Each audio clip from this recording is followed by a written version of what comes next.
Staying warm by the screen side, ScreenSide. All right, and we are back. Hello. Oh, hello there. So now we are on to the baths. Baths. Sexy. Hey, I was right, kind of. In a strange boner way, yeah. I like it, and I don't know why, and that's okay. Yep, it's, I have the weirdest boner right now kind of thing. Why does that excite me? Oh, Yep. Well, human sexuality is one of those weird things that is, variant on each person. Yeah. And you know what? It takes all sorts to make a world, so sounds good to me.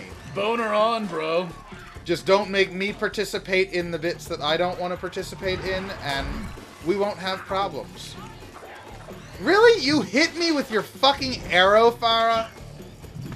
Really, bitch? I see what you were saying last episode. She's so useful. Well, most of the time she's actually pretty good, but like, really? You're gonna prove me wrong now? Oh, come on. Give me something original. There we go. Bouncy. Bouncy.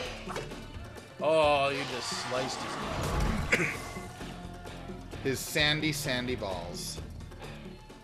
There's water everywhere. They can't. No, it's mist. The water is blocked right now. We will restore the water, I promise. How can you have baths with no water? We must be wet. Wet me. Oh, and looks like you're. Yeah, I was just heading to her. That was quick. Wow, that was not very fun. Let's try this again. All the way from the beginning? Really? Nah, well, at least it's just the fight. Can we skip Baths. Can't. Baths. He has to pronounce it like a stick-in-the-mud Englishman. Well, going for the accent thing. Not a Persian accent, of course. Right. For some reason, everything has to be a British accent nowadays. Well, actually, it's okay because, it could turn really racist really quick if you were to try to do a Persian accent. That's true, or you could hire Persian actors. But you have to remember, whitewashing is, Hollywood's thing. That's true, I guess. You can't fuck with tradition. But, I mean, even then you can do other accents than just British. Because, like, everything's British. Like, you remember, this is a kind of old one, but that Brad Pitt movie, Troy. Oh, yeah. They're Grecians against, I guess, wherever Troy was. Persia, I guess? No, Another part of Greece, then. It was... But still, they're... I'm trying to remember. Instead of sword, it's sword. And everybody was speaking with British accents, even though they're from the Mediterranean. Like Game of Thrones now. Like Game of Thrones, a fictional place that was created by a guy in New Jersey.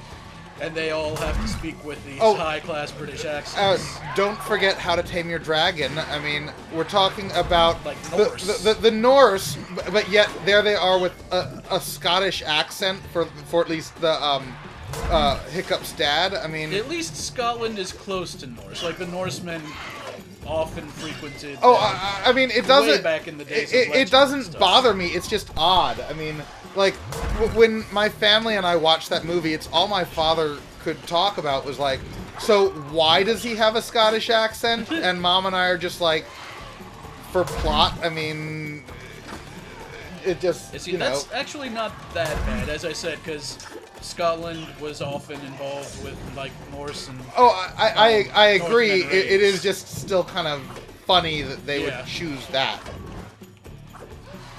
And it's Gerard Butler. I mean, honestly. Oh, I mean, I'm not exactly. You saw him as the Phantom. He did okay there, but you've heard the guy talk when he's not trying to sound American or anything else. It's like. Yeah. Well, I mean, that version of Phantom I personally thought was really unfortunate for a number of reasons. Yeah.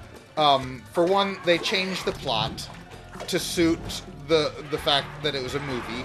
They cut songs, and what was the woman who played Christine Daae?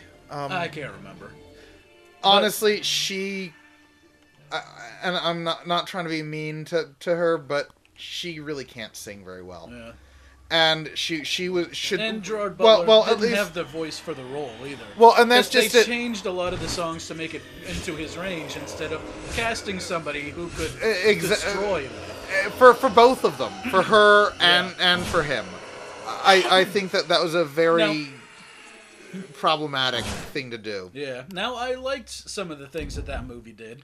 I thought that it looked great. And gorgeous. It made a nice kind of combination of musical and movie.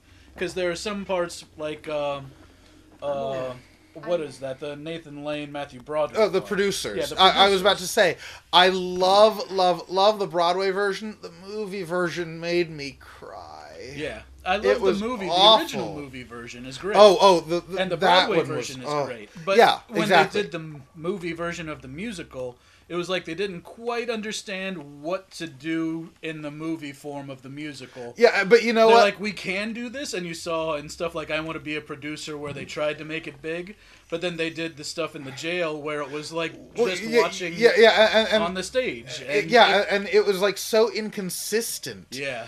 It didn't have...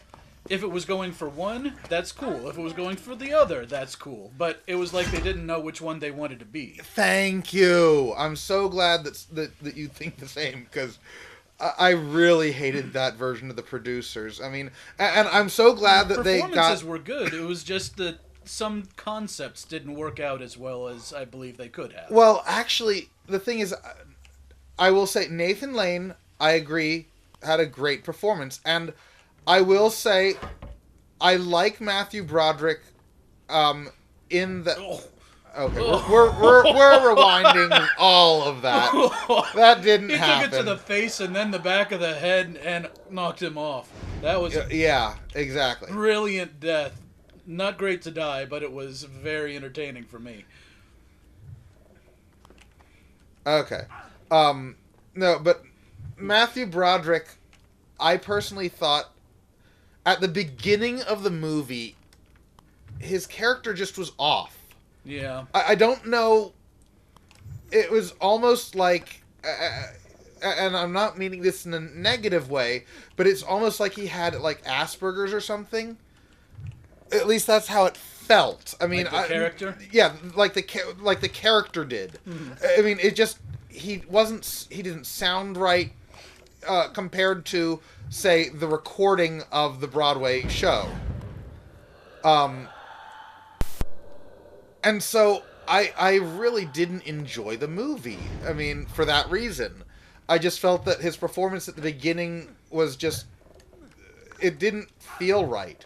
Mm-hmm. And maybe it was, the director told him to be that way. And so, that is a factor too. Oh, really? Oh. No. Okay, you see that? Her health is already at half health. I just got up here. What am I supposed to do about that? Okay. Yes, I'm coming. Yes, we hear you. That and also, Hairspray. From the original movie to the Broadway musical to the musical version of the movie, or a movie musical. Well, there's a the more recent one. Right. I had a lot of problems with that one because of the plot changes that they made. Yeah.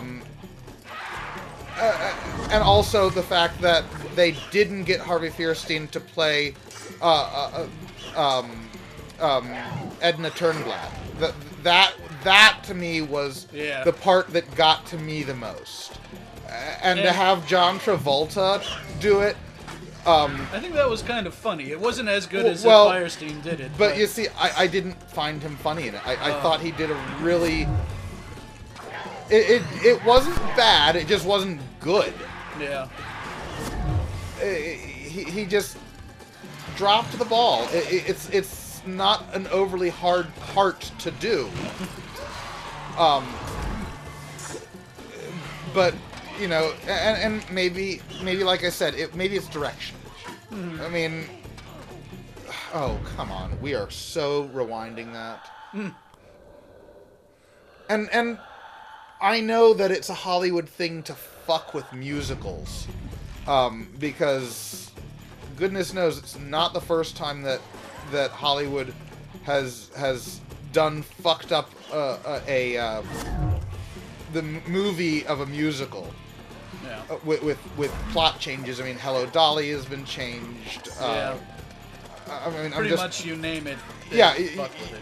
yeah, exactly. They cut songs. It's just like, no, you don't do that. I want to see what's on the stage. Either release a good quality recording of the Broadway one so I can see it, or do a good version of the movie. Now, I will say, like, Into the Woods, that was well done. And mind you, yes, they cut a couple of songs.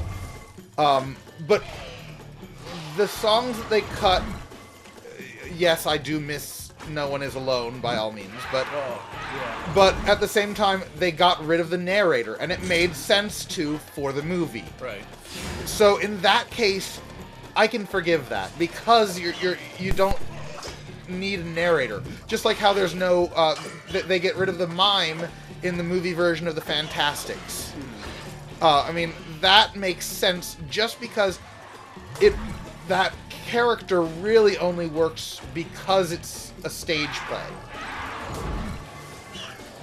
So anyway, that's enough about that movie. Kind of really turned into a critique of movie musicals for about 10 minutes. Hey, that's okay. I mean, as we said, we will talk about a great many different subjects.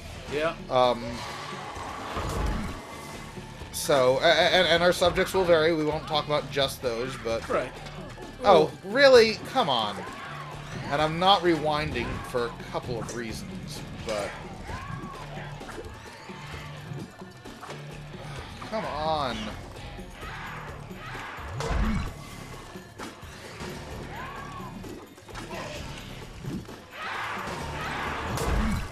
Sorry for being so quiet here. I'm just trying to concentrate on not dying, and hopefully... This is a pretty long fight, dude. Like, and also, I mean... This is like boss level fight.